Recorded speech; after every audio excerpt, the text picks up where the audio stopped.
The morning sky above Nova Haven was clear and beautiful. Allison Wright stood at the large window in her office, looking at the busy streets of the colony. 5 years as director had taught her to enjoy these quiet moments. 50,000 people now called this distant planet home, all of them working together to build a life far from Earth. Her wrist device beeped. A message from the communications center flashed on the screen. "Director, we're receiving an unknown signal. You should see this."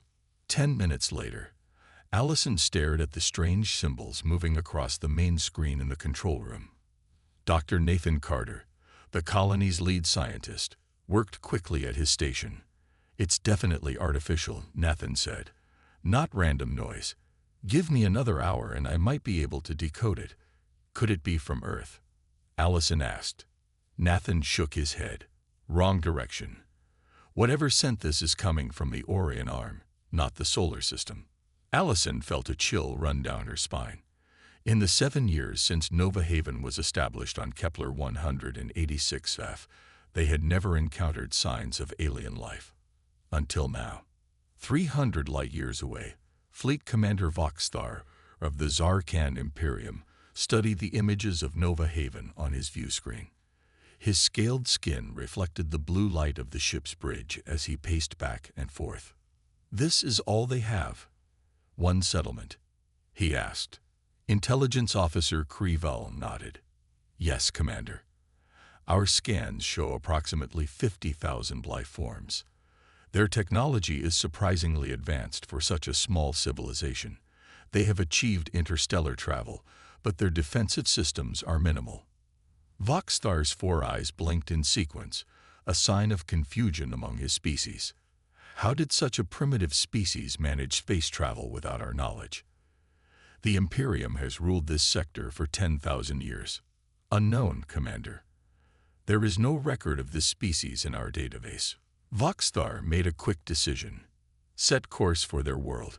The High Council will want to know about this development. These creatures could be a problem for our expansion plans." Back on Nova Haven, Nathan Carter finally decoded the alien message. "It's a greeting," he told Allison. "Very formal. They're asking who we are and what our intentions are in this sector of space." "Send them our standard first contact package," Allison said. "The one Earth developed for the colony ships. Make it clear we come in peace." Nathan nodded and transmitted the message. For the next 12 hours, the colony buzzed with excitement. First contact with an alien civilization was something they had prepared for, but never truly expected. The excitement turned to fear the next morning when 3 massive ships appeared in orbit around their planet. Each was at least 5 times larger than the biggest Earth vessels. Nathan tried to establish communication. "This is Nova Haven Colony. We welcome peaceful contact." There was no response. Allison ordered the colony's emergency protocols activated. "Get everyone to the shelters now." Before they could complete the evacuation, a bright beam of energy shot down from one of the alien ships. It struck the research outpost 20 miles from the main settlement. The explosion lit up the horizon. "My God," Allison whispered. There were 23 people at that outpost.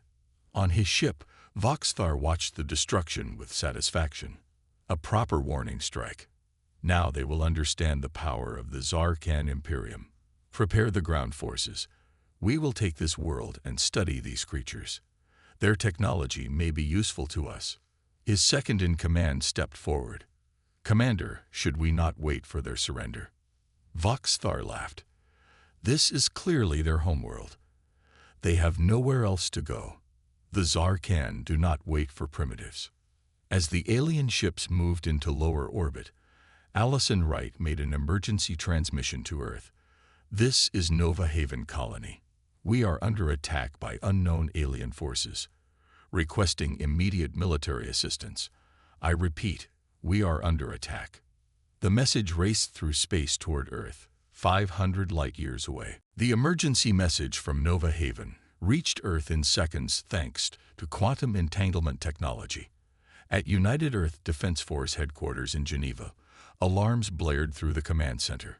Admiral Samantha Rodriguez rushed into the Situation Room, where officers gathered around holographic displays showing the attack. "Play the message again," she ordered. After listening to Allison Wright's desperate call for help, the Admiral's face hardened. "Launch the Third Fleet immediately. Full combat readiness." Her second-in-command, Captain Ryan Kelly, looked concerned. "Admiral, even at maximum speed, it will take the fleet 3 weeks to reach Nova Haven." "Then we better get moving now," Rodriguez said. "Those colonists need to hold out until we arrive." On Nova Haven, chaos spread through the streets as people ran toward the underground shelters. The colony had never expected a direct attack. They were scientists, farmers, and engineers, not soldiers. Eric Matthews, the colony's security chief, gathered his small team of 20 officers in the main security station. A former Marine with combat experience on Mars, Eric knew they needed to organize quickly. "We can't fight those ships directly," he told his team. "But we can make a ground invasion very difficult for them." "With what?" asked Officer Ben Ward. "We have standard security weapons, not military gear." Eric smiled grimly. "We have mining explosives, construction vehicles, and 50 colonists with military experience. We improvise." While Eric organized the defense, Dr. Paula Wright, Allison's sister and the colony's chief engineer, made an important discovery.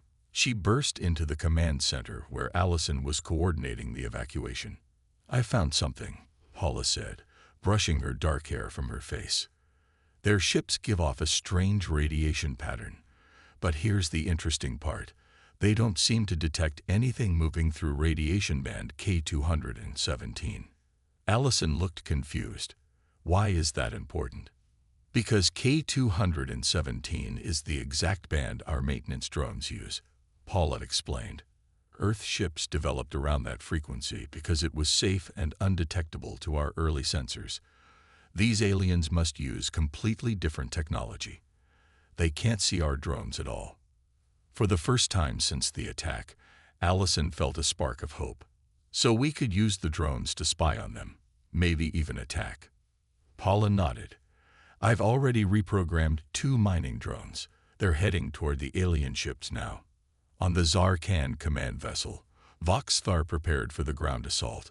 His troops, wearing black armor with glowing blue lines, gathered in the launch bay. "Remember," Voxthar told his warriors, "we want prisoners for study. This appears to be their only world, so they will fight desperately. But their weapons are primitive compared to ours." Intelligence Officer Krival approached cautiously. "Commander, I've been analyzing the transmissions from this planet. Something doesn't make sense." "Explain," Voxthar demanded. "There are references to a place called Earth in many of their communications, and I've detected signals coming from a star system 500 light-years from here, heading toward this planet." Voxthar dismissed her concerns with a wave of his clawed hand. "Probably religious nonsense. These primitives often invent mythical homeworlds. Begin the invasion." As dropships launched from the alien vessels, Eric Matthews and his makeshift militia moved into position in the hills surrounding the main colony.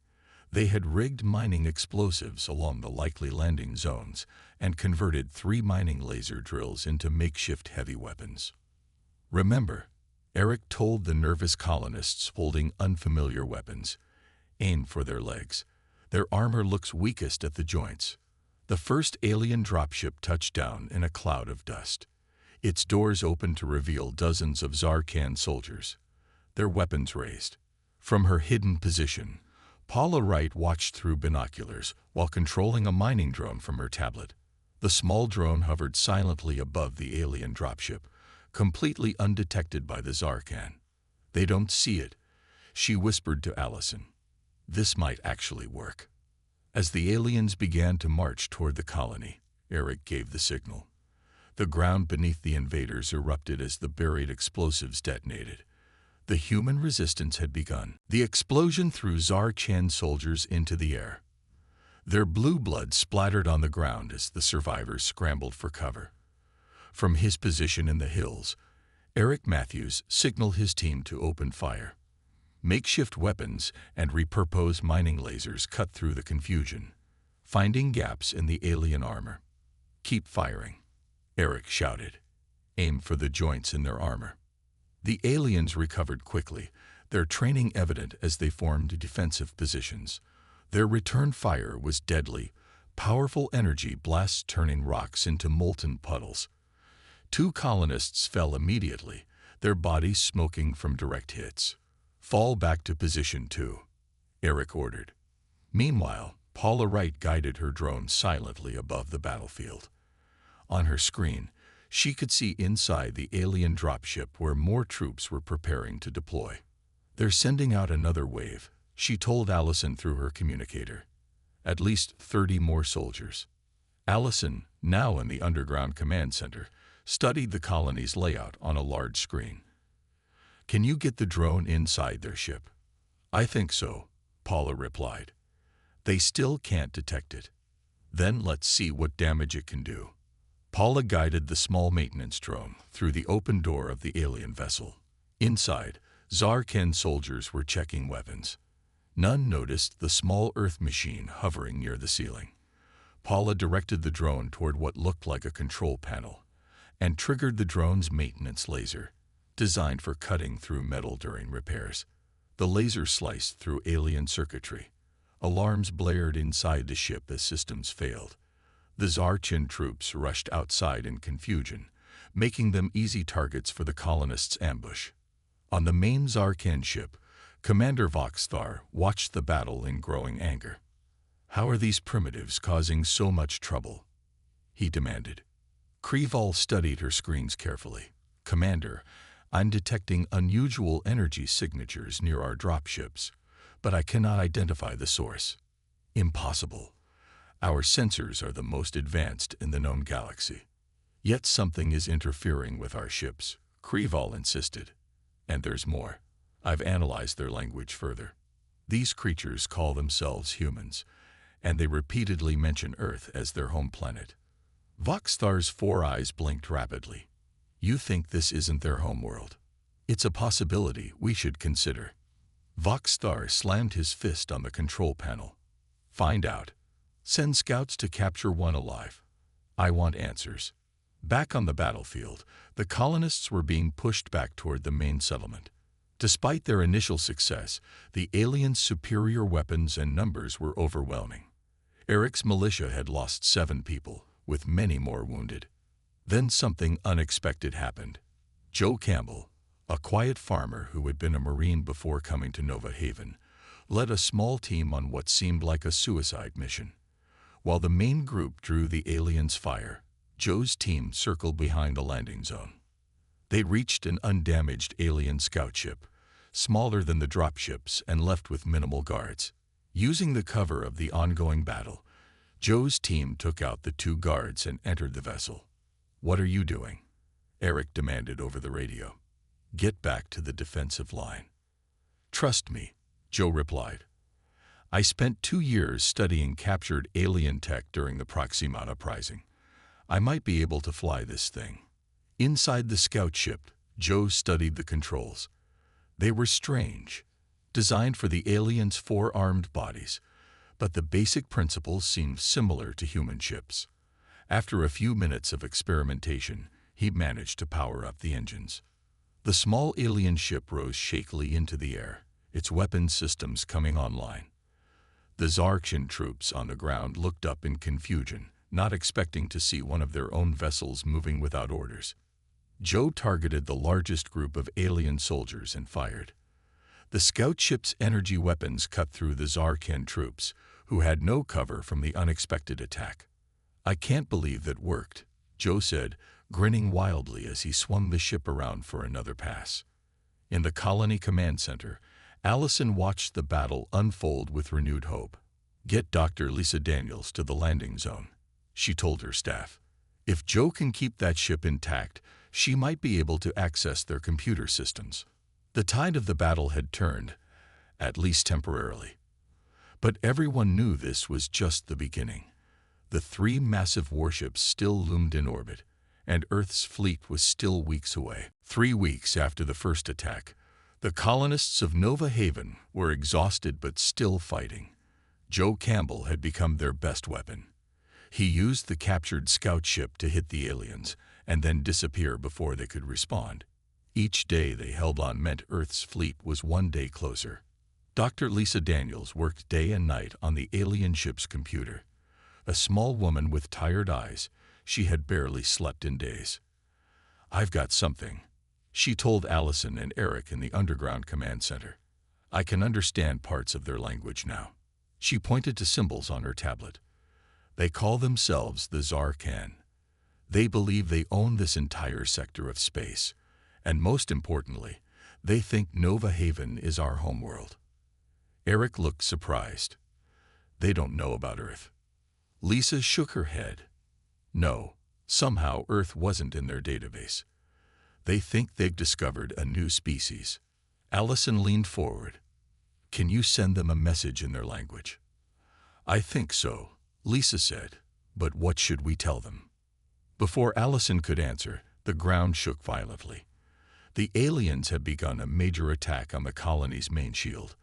The temporary energy barrier, created from combined power sources across the colony, was all that protected the main settlement. "The shield is failing," Paula reported over the radio. "We have minutes, not hours." Eric grabbed his weapon. "We need to evacuate the command center. Now." As they rushed through underground tunnels, a new message came in, one they had been waiting for. Allison's communication device beeped with a priority signal. "This is Admiral Rodriguez of the United Earth Defense Force 3rd Fleet. We have entered the Kepler system.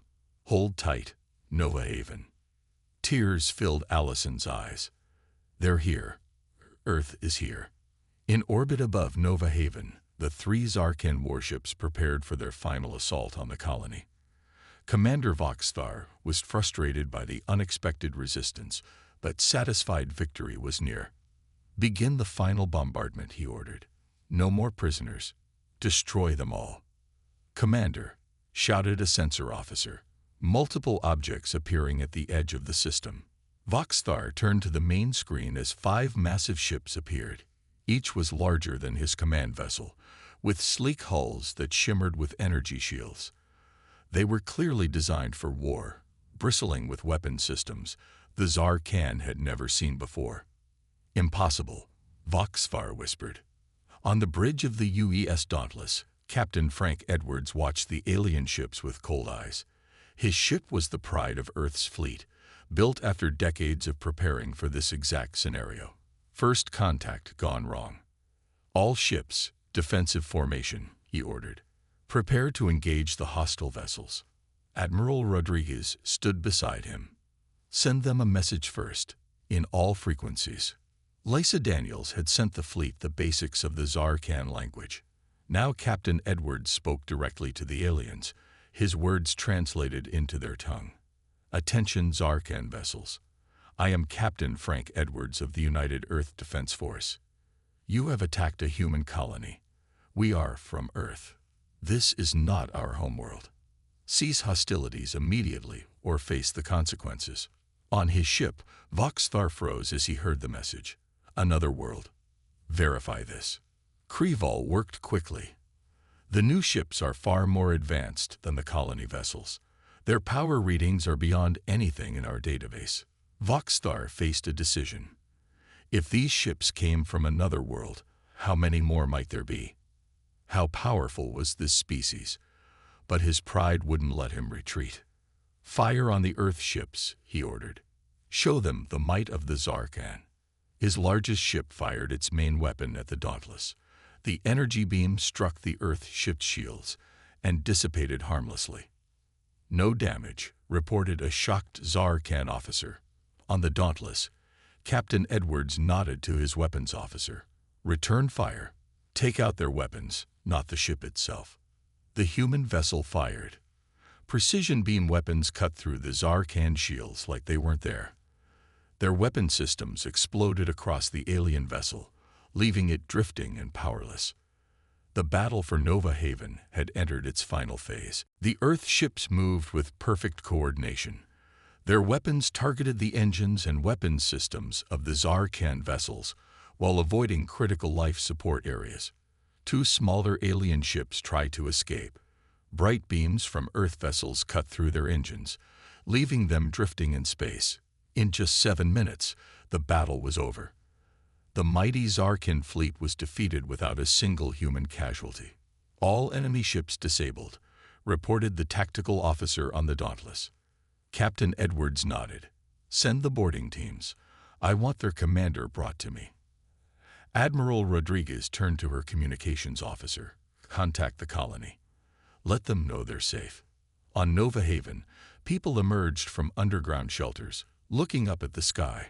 The alien ships still hung there, but now Earth vessels surrounded them. Cheers erupted across the colony as news spread of the victory. Allison Wright stood outside the command center, watching the celebration with mixed feelings. They had won, but 29 colonists had died defending their home. Director Wright, said a voice on her communicator. Admiral Rodriguez requests your presence on the Dauntless. We're sending a shuttle. An hour later, Allison stood in the Dauntless's conference room with Eric Matthews, Dr. Lisa Daniels, and Joe Campbell. They watched as Marines escorted Commander Voxthar into the room. The alien looked smaller somehow, his once proud posture now bent with defeat. Admiral Rodriguez entered, followed by Captain Edwards. I'm Admiral Samantha Rodriguez of the United Earth Defense Force. This is Captain Frank Edwards of the Dauntless. Lisa Daniels translated the words into the Zarkan language. Voxthar's 4 eyes blinked rapidly. I am Fleet Commander Voxthar of the Zarkan Imperium. I demand to know how you defeated our ship so easily. After Lisa translated, Admiral Rodriguez smiled coldly. Your ships are primitive compared to ours. We've been developing our technology for centuries, preparing for threats like you. Intelligence Officer Krival was brought in next. Unlike Voxthar, she seemed more curious than angry. I tried to tell the commander that this wasn't your homeworld, she said through Lisa's translation. Your communications mentioned Earth many times. And where is this Earth? Voxthar demanded. Captain Edwards activated a holographic display showing the galaxy. A small blue dot highlighted Earth's position, 500 light-years from Nova Haven. Earth is home to 11 billion humans, the captain explained. We have colonies on Mars, Europa, Titan, and 7 other planets, including Nova Haven. What you attacked was just one small colony. Voxthar stared at the map in shock. Impossible. Our star charts show nothing in that region. Krival studied the map carefully. There's a dense stellar cluster between our territory and Earth's region. It blocks most scans. We simply didn't know. How many ships does Earth have? Voxthar asked, his voice smaller now.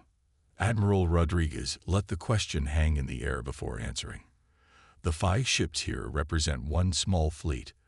Earth has 27 fleets of similar size. This was not entirely true. Earth had 12 fleets, not 27. But the humans saw no reason to share accurate information with someone who had attacked them without provocation. Voxthar's skin paled to a lighter shade of green. And what will you do to the Zarkan now? Destroy our worlds in revenge.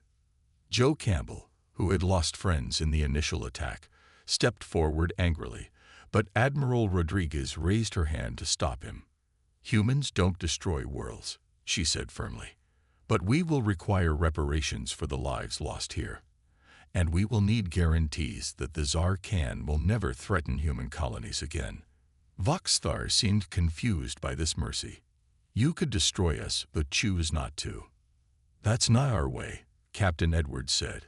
But make no mistake, attack humans again, and our response will be less merciful. As the meeting continued, a message arrived from Earth. The United Nations Security Council had been informed of the situation and was sending diplomatic teams.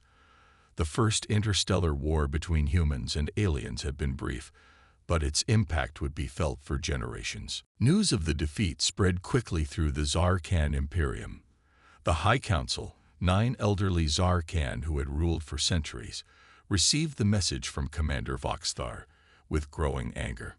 Impossible, shouted Council leader Mektoreth, his aged face turning dark green with rage. How could our ships be defeated so easily? The message played again on the large screen in the council chamber.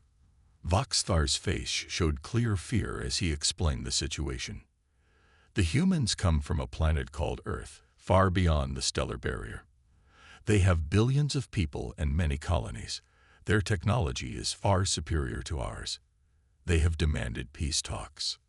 Council leader Mek Torath switched off the message. Surrender? To an unknown species? Never. Prepare the Grand Fleet. We will show these humans the true power of the Zarkan. But not all council members agreed. Zenvera, the oldest member, raised her hand. We should learn more before we act. If they truly have billions of people and advanced technology, we may be starting a war we cannot win. Her words fell on deaf ears. The council voted to send their Grand Fleet, 50 of their most powerful warships, to Nova Haven.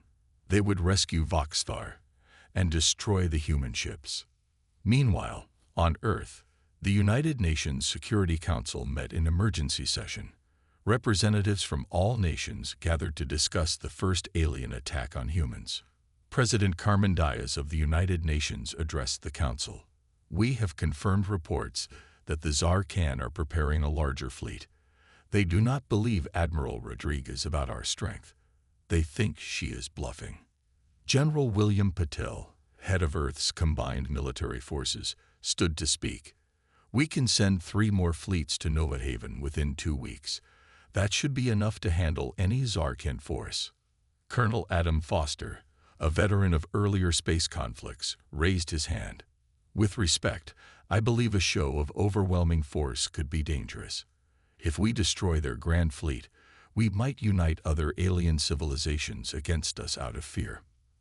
The room fell silent as people considered his words. What do you suggest? President Diaz asked. A demonstration, Colonel Foster said. Show them what we could do without actually destroying their civilization. Make it clear we have the power but choose not to use it. After hours of debate, the council approved his plan. They would send Ambassador Michel Ortiz to meet the approaching Zarkan fleet with a small escort of ships and hidden reinforcements nearby. Back on the Dauntless, Voxthar received a message from the High Council. His 4 eyes widened in alarm as he read it. They don't believe me, he told Krival. They're sending the Grand Fleet to rescue us and destroy the humans. Krival shook her head. The council doesn't understand. They haven't seen what these human ships can do. We must warn the humans, Voxthar said. Perhaps they will be merciful if we help them. This was a difficult decision for Voxthar. His entire life had been devoted to the Zarkan Imperium. Now he was considering helping their enemy. But he had seen the power of the human ships. He knew his people didn't stand a chance. He requested a meeting with Admiral Rodriguez and Captain Edwards. The High Council has refused your peace offer, he told them. They are sending 50 warships to destroy you and rescue me. They will be here in 10 days. Admiral Rodriguez showed no fear. Thank you for this information, Commander. It will be taken into account. On Nova Haven, rebuilding had begun. The colony looked different now, with Earth military personnel helping repair damage from the attacks. Joe Campbell worked alongside Marines, sharing stories of the battle. Allison Wright met with colony leaders to plan the next steps. Earth is sending more ships, she told them. But there's a bigger Zarkan fleet coming too. We need to prepare for another possible attack. The colonists, having survived the first invasion, were ready. They had learned how to fight the aliens. They wouldn't be caught unprepared again. 7 days later, Ambassador Michel Ortiz arrived at Nova Haven on the diplomatic vessel Peace. Tall and confident, she had represented Earth in many difficult situations, but never with aliens. Welcome to Nova Haven, Ambassador, Allison said as Michelle stepped off the shuttle. Thank you, Director Wright. I understand you've been through quite an ordeal. Michelle looked around at the damaged buildings being repaired. Your people showed incredible bravery. Admiral Rodriguez joined them.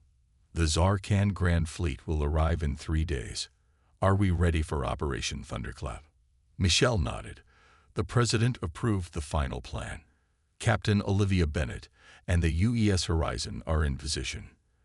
The UES Horizon was Earth's most advanced stealth ship. For the past 4 days, it had traveled deep into Zarkan territory, completely undetected by their sensors. Captain Olivia Bennett and her crew had a critical mission: show the Zarkan just how vulnerable they really were. On the Horizon's bridge, Captain Bennett studied the displays showing 15 Zarkan outposts surrounding their homeworld. All systems ready, Captain, her first officer reported.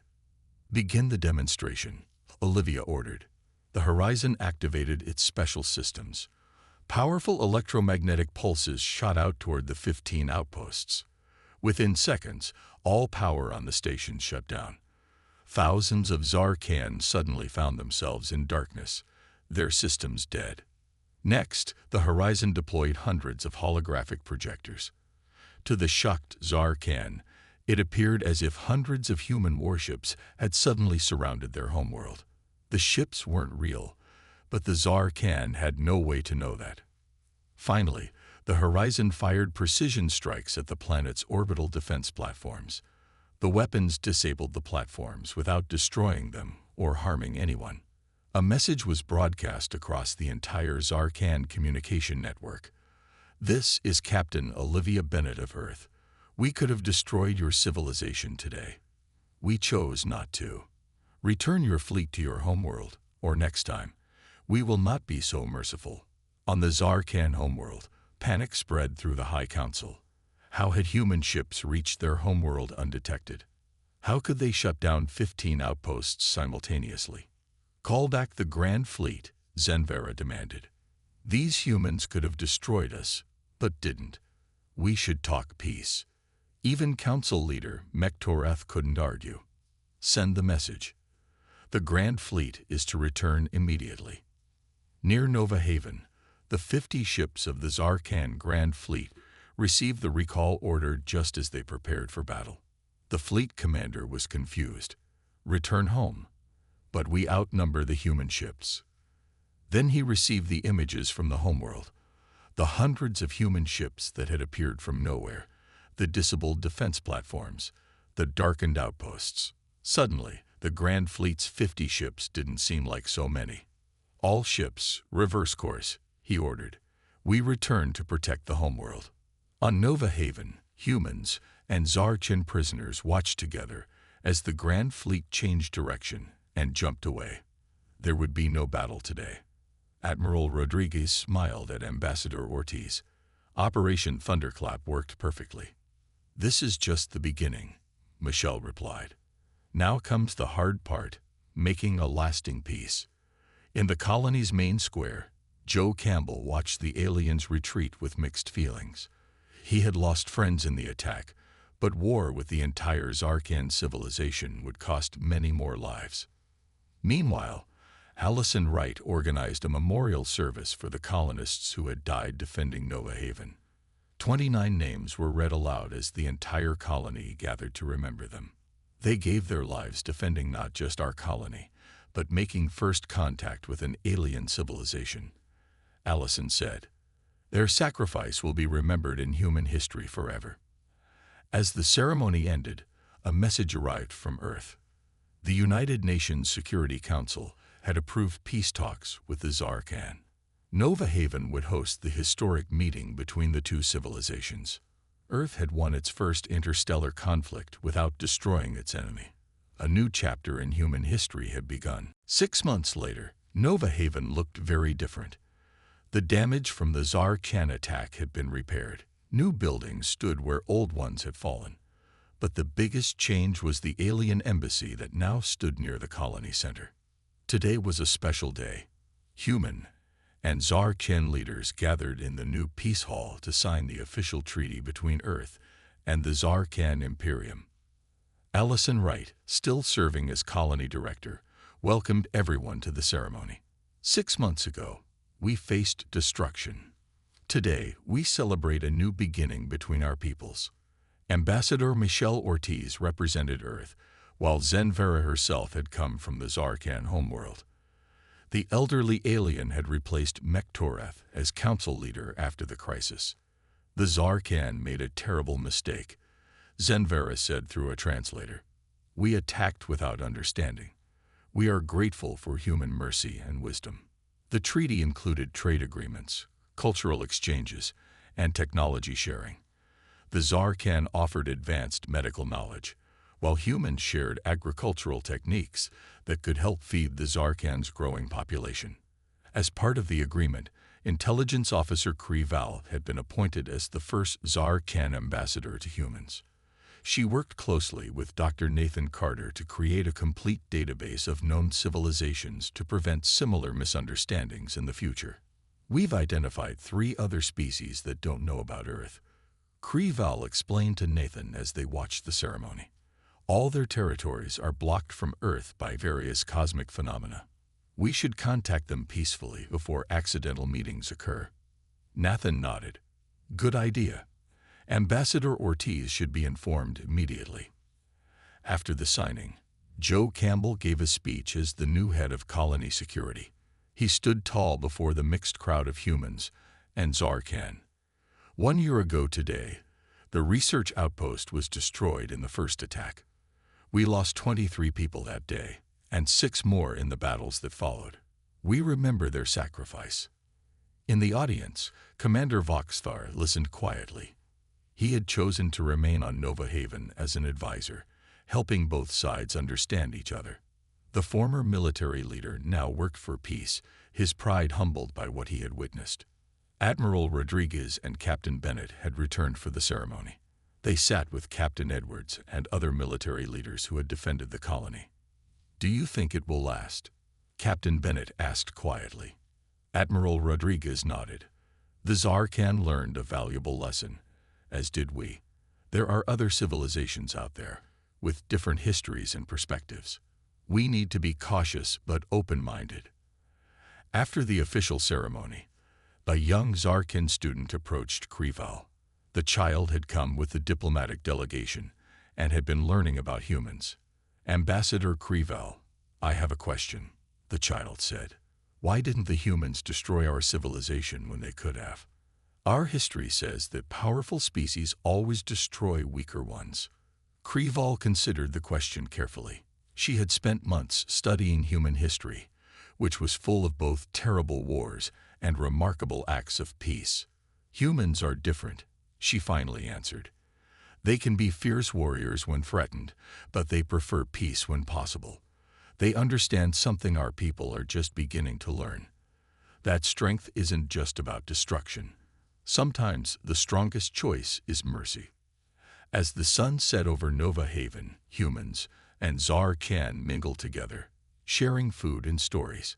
Eric Matthews found himself explaining Earth sports to curious aliens, while Paula Wright discussed engineering principles with Zarkan scientists. Allison Wright stood at the edge of the gathering, watching the unlikely scene with a sense of wonder. Just 1 year ago, she had been a colony administrator concerned with crop yields and water recycling. Now she was part of the first human-alien peace agreement in history. As stars appeared in the sky above Nova Haven, Allison thought about the 29 people who had given their lives. Their sacrifice had led not just to the colony's survival, but to a new chapter in the story of 2 civilizations. Peace had come from misunderstanding, conflict, and finally, wisdom. The humans from Earth had met their first alien challenge not just with strength, but with humanity.